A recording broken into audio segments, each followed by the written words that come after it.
എറണാകുളം ജില്ലയിലെ ലോക്സഭാ തെരഞ്ഞെടുപ്പ് പ്രവർത്തനങ്ങൾ പൂർത്തിയായി വരുന്നതായി ജില്ലാ കലക്ടർ മുഹമ്മദ് വൈ സഫറുള്ള. ജില്ലയിൽ പെരുമാറ്റച്ചട്ട ലംഘനം ഉൾപ്പെടെ തെരഞ്ഞെടുപ്പ് കമ്മീഷൻ നിർദ്ദേശങ്ങൾ പാലിക്കാത്തവർക്കെതിരെ നടപടിയെടുക്കുമെന്നും കലക്ടർ പറഞ്ഞു. എറണാകുളം മണ്ഡലത്തിലെ വോട്ടെണ്ണൽ കൊച്ചിൻ ശാസ്ത്ര സാങ്കേതിക സർവകലാശാലയിലും ചാലക്കുടി മണ്ഡലത്തിലെ വോട്ടെണ്ണൽ കളമശ്ശേരിയിലുമായിരിക്കും നടക്കുക.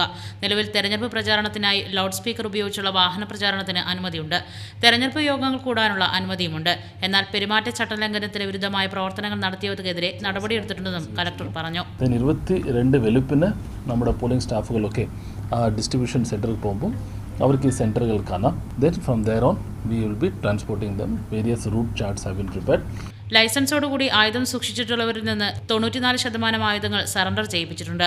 ബാക്കിയുള്ളവ സറണ്ടർ ചെയ്യിക്കാൻ ഉടൻ നടപടിയെടുക്കും. എറണാകുളം, ചാലക്കുടി മണ്ഡലങ്ങളിലെ ഭിന്നശേഷിക്കാരുൾപ്പെടെയുള്ള ഓരോ വോട്ടർമാർക്കും സമ്മതിദാനാവകാശം വിനിയോഗിക്കാനുള്ള എല്ലാ സജ്ജീകരണവും ഒരുക്കിയിട്ടുണ്ടെന്നും കലക്ടർ പറഞ്ഞു.